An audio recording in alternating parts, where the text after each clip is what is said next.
নমস্কার বন্ধুরা, welcome to Mitali রান্নাঘর কুকিং এবং ব্লগিং। চলুন আজকে দেখে নিই একটি নতুন ধরনের মাংসের রেসিপি। বলুন তো বন্ধুরা, এটা কিসের মাংস? দেখে জিভে জিভে জল চলে আসছে না? একটি অসাধারণ সুস্বাদু মাংসের রেসিপি। এই দেখুন, হাঁসের মাংসের রেসিপি। চলুন আজকে আমার সাথে আপনারা সবাই দেখে নিন এই হাঁসের মাংস কিভাবে রান্না করতে হয় আর কি কি উপকরণ দিতে হয়। আর আমি আজকে স্কিন শুদ্ধ হাঁস মাংসটা রান্না করব, সেই জন্য আমি গোটা হাঁসটাই কিনে নিয়ে এসেছি। মাথাটা আর পাটা দোকান থেকে আমি কেটে রেখে এসেছি, যেহেতু আমাদের এখানের দোকানে এখনও ওই ধরনের সিস্টেম নেই যে ওরা পালকটা ছাড়িয়ে দেয়। তো আমি এটা বাড়িতেই নিজেই ছাড়াবো। তো সেই জন্য আমি অনেকটা গরম জল করে নিয়েছি আর হাঁসটিকে একটি বড় পাত্রের মধ্যে রেখে গরম জলের মধ্যে একটু চুবিয়ে দিয়েছি, যাতে পালকগুলো খুব সহজে উঠে আসে। হাঁসটাকে একটু আমি খানিকক্ষণের জন্য ঢাকা দিয়ে রেখে দেবো। ঢাকা দিয়ে রেখে দিলে পালকগুলো গোড়া থেকে একটা উঠে আসবে। এই দেখুন, পালকগুলো নরম হয়ে গেছে, খুব সহজেই গোড়া থেকে ছিঁড়ে ছিঁড়ে চলে আসছে। বড় বড় পালক, তাও সেগুলো খুব অনায়াসে ছিঁড়ে ছিঁড়ে উঠে আসছে। এইভাবে আপনারা বড় পালকগুলোকে একটা একটা করে ধরে ধরে ধরে ধরে তুলে নেবেন। এই দেখুন আমি কিভাবে করছি। গায়ের যে ছোটো পালকগুলো, ওগুলো টেনে তুললেই আরামসে উঠে আসে, ওগুলো নিয়ে কোনো সমস্যা হয় না, ওগুলো খুব সহজেই উঠে চলে আসে। বাকি বড় পালকগুলোকে একটু ধরে ধরে ধরে ধরে তুলে নিতে হয়। আপনাদের সামনে যেসব দোকান আছে সেখানে যদি পালক ছাড়িয়ে দেওয়ার ব্যবস্থা থাকে, তাহলে সেখান থেকে অবশ্যই পালকটা ছাড়িয়ে নিয়ে আসবেন। যেহেতু আমার এখানে ব্যবস্থা নেই দেখে আমি পালক শুদ্ধই কেটে নিয়ে এসেছি। আমরা পালকটা নিজেরাই বাড়িতে ছাড়িয়ে নিচ্ছি। দেখুন, খুব সুন্দরভাবে পালকগুলো উঠে আসছে। আমি এইভাবে ধীরে ধীরে সমস্ত হাঁসটাকে পরিষ্কার করে নেব। আমার মোটামুটিভাবে পরিষ্কার করা হয়ে গেছে। গায়ে খুব সূক্ষ্ম সূক্ষ্ম যে পালকগুলো আছে সেগুলোকে একটু দেখে দেখে আস্তে আস্তে, দরকার পড়লে একটু সন্না দিয়ে, যেগুলো দিয়ে লোম তোলা হয় সেইটা ব্যবহার করে পালকগুলোকে তুলে নিতে হবে। একটু সময় সাপেক্ষ, কিন্তু একটি অসাধারণ কিছু খেতে হলে একটু সময় তো দিতেই হবে। তো সেই জন্য এটাকে একটু ভালো করে পরিষ্কার টরিষ্কার করে নিতে হবে, করে ভালো করে ধুয়ে নিতে হবে বারবার করে, যাতে কোথাও পালক টালকগুলো না লেগে থাকে। মোটামুটি আমার ধোয়া হয়ে গেছে। এবার আমি এটাকে তুলে নেব, তুলে একটি আলাদা জায়গায় রেখে দেব। আমার হাঁসটা একটু ছোটোই, তো সেই জন্যই আমি একটু ছোটো হাঁসই নিয়েছি। দেখুন, আমার এই যে হাঁসের গলার দিকে আপনারা দেখতে পাবেন একটু একটু কালো কালো লোম লেগে রয়েছে, সেটারও আমি ব্যবস্থা করব। সেটা কিভাবে পরিষ্কার করব আপনাদেরকে দেখাচ্ছি। প্রথমে আমি হাঁসটাকে ভালো করে একটা কিচেন কাপড় দিয়ে আমি এটাকে পরিষ্কার শুকিয়ে নিচ্ছি ভালো করে, যাতে গায়ে জলগুলো না থাকে। তো এইভাবে একটু ডোলে তুলে নিলে পরে, গাটা শুকিয়ে নিলে পরে খুব সুবিধা হবে। আচ্ছা, এছাড়া হাঁসের মাংস রান্না করতে আমি নিয়েছি পেঁয়াজ, কাঁচা লঙ্কা, শুকনো লঙ্কা, রসুন, আদা বাটা, টমেটো, একটু জিরে,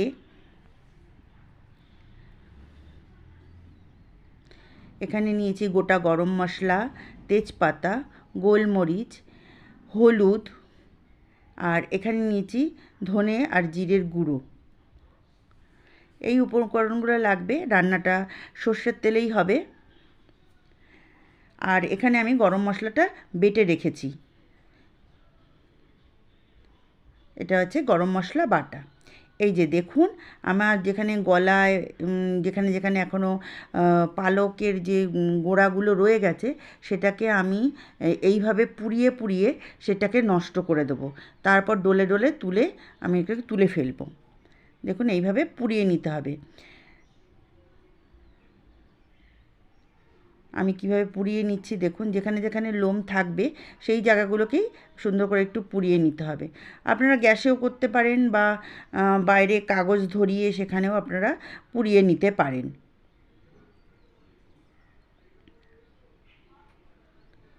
সুন্দর করে এইভাবে পুড়িয়ে নেবেন আপনারা।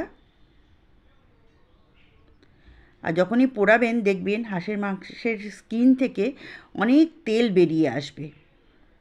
এই তেলটাতেই হাঁসের মাংসটা খুব টেস্ট হয় খেতে। হাঁসের মাংস স্কিনযুক্ত থাকলেই খুব টেস্টি হয় খেতে। আমার মাংসটা পোড়ানো হয়ে গেছে, এবার আমি কেটে কুটে নেব। কাটাটা আমি আর দেখাইনি, স্কিপ করে দিয়েছি। আমার মাংসটা কাটা হয়ে গেছে, দেখুন আমি একটু ছোট ছোট করে টুকরো করে নিয়েছি। পুরোটাই কাটা হয়ে গেছে, আমার পরিষ্কার করে কেটে নিয়েছি সব মাংসটা। এবার আমি মাংসের মধ্যে ম্যারিনেট করব। তো আমি এবার একটু একটু করে মশলাগুলো মিশাতে থাকি। এবার প্রথমে আমি দিয়ে দিলাম নুন, 2 চামচের মতো, 4 চামচের মতো নুন দিয়ে দিলাম। এবার দিয়ে দিচ্ছি পেঁয়াজ কুচি,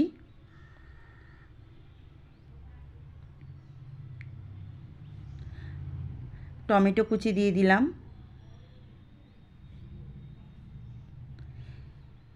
এবার দিচ্ছি আদা রসুন বাটা, আর কয়েকটা শুকনো লঙ্কা নেওয়া ছিল, সেটাকেও বেটে আমি দিয়ে দিয়েছি এর মধ্যে। দিয়ে দিচ্ছি হলুদ,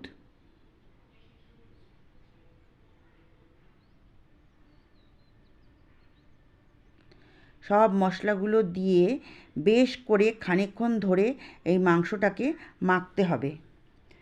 মাংসটা মাখতে মাখতেই নরম হয়ে আসবে। এই মাখাটার উপরেই মাংসের স্বাদ অনেকটা নির্ভর করে। মাংস মাখানো ও ম্যারিনেশনের উপরেই নির্ভর করে মাংসের স্বাদ। দেখুন বন্ধুরা, আমি খুব ভালো করে চটকে চটকে আমি একদম মাংসগুলোকে মেখে নিচ্ছি। মাংসটা খুব ভালো করে আমার মাখানো হয়ে গেছে। এবার আমি কিছুক্ষণের জন্য ঘন্টা দুয়েক, কিছুক্ষণ বলতে ঘন্টা দুয়েকের জন্য ম্যারিনেশন করে আমি এটাকে ছেড়ে দেবো।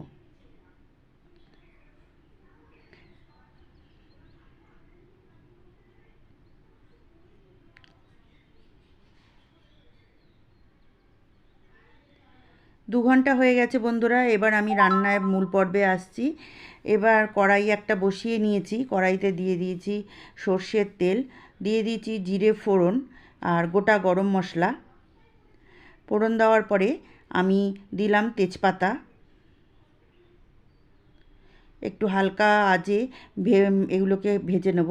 এবার আমি সরাসরি মাংসগুলোকে দিয়ে দিচ্ছি, কারণ মাংসগুলো আমার ম্যারিনেট করাই ছিল আর খুব ভালো করে এগুলোকে চটকে চটকে মাখা ছিল, সুতরাং আমার আলাদা করে আর কিছুই করার নেই। সমস্ত মশলাপাতি সব এর মধ্যে দেওয়াই আছে, আলাদা করে কিছু দিতে হবে না। এইবার ভালো করে কষিয়ে রান্নাটাকে সেরে ফেলতে হবে। হাঁসের মাংস রান্না করতে বেশি তেলও লাগে না, কারণ মাংস যদি স্কিনযুক্ত হয় তাহলে অল্প তেলেই রান্নাটা কমপ্লিট হয়ে যায়। স্কিনে প্রচুর তেল থাকে, হাঁসের মাংস এমনিতেই খুব ফ্যাটযুক্ত হয়, সুতরাং এই রান্নাটাতে বেশি তেলের প্রয়োজন হয় না। আর হাঁসের মাংস যত শীত পড়বে তত হাঁসের মাংসতে তেল বা চর্বি খুব বেশি করে হবে এবং এই মাংসটা খুব সুস্বাদু হবে। গরমকালেও খেতে ভালো লাগে, কিন্তু এতটা ভালো লাগে না। শীতকালে যতটা খেতে ভালো লাগে গরমকালে এতটা ভালো লাগে না। দেখুন আমি একটু চাপা দিয়ে দিয়েছিলাম, পেঁয়াজ থেকে অনেকটা জল উঠে এসছে। রান্নাটা ধীরে ধীরে প্রসেসিংটা এগিয়ে যাচ্ছে। আমি আবারও একটু ভালো করে একটু নেড়ে চেড়ে দিচ্ছি, আবার একটু চাপা দিয়ে দেবো দরকার পড়লে। এই আমি একটু চাপা দিয়ে দিলাম, এবার খুলে আবার একটু নেড়ে নিচ্ছি। হাঁসের মাংস সেদ্ধ করতে অনেকটা সময় দিতে লাগে, এটা একটু সময় সাপেক্ষ রান্না, যেহেতু হাঁসের মাংসটা মুরগির মাংসের থেকে অনেক অনেক বেশি শক্ত হয়, সেই জন্য এটাকে একটু অনেক ধৈর্য সহকারে রান্না করতে হবে, একটু সময় দিতে হবে। কয়েকটা কাঁচা লঙ্কা চিড়ে দিয়ে দিলাম। মাংসটা বেশ তেল ছাড়া ছাড়া হয়ে এসছে। এবার আমি এর মধ্যে গরম জল করে রাখছি, গরম জল করে এর মধ্যে আমি মিশিয়ে দেবো। এই গরম জল করে রেখেছি, পরিমাণ মতো আপনাদের যে যতটা ঝোল খাবেন বা যে যতটা জল গ্রেভির প্রয়োজন হবে সে ততটাই জল ব্যবহার করবেন রান্নায়। এবার আমি একটু ফোটার জন্য ঢাকা দিয়ে দিলাম। আমি এই অবস্থাতে প্রথমেই আমি আলু দিইনি, আমি আলুটা ভেজেও রাখিনি, আলুটা আমি কাঁচাই ইউজ করব। এবার আমি ফুটে যেহেতু উঠেছে, এবার আমি আলুটা দিয়ে দিলাম। তাহলে আলুর মধ্যে ভালোভাবে মশলা তেল সমস্ত কিছু ঢুকে যাবে এবং আলুটা খেতে আলাদা রকমই টেস্ট হবে। ঝোলটা অনেকটা মজে এসছে, আলুটাও সেদ্ধ প্রায় হয়ে এসছে, আর একটু সেদ্ধ হবে। আমি আবার একটু ঢাকা দিয়ে দিলাম, একটু সেদ্ধ হতে হবে।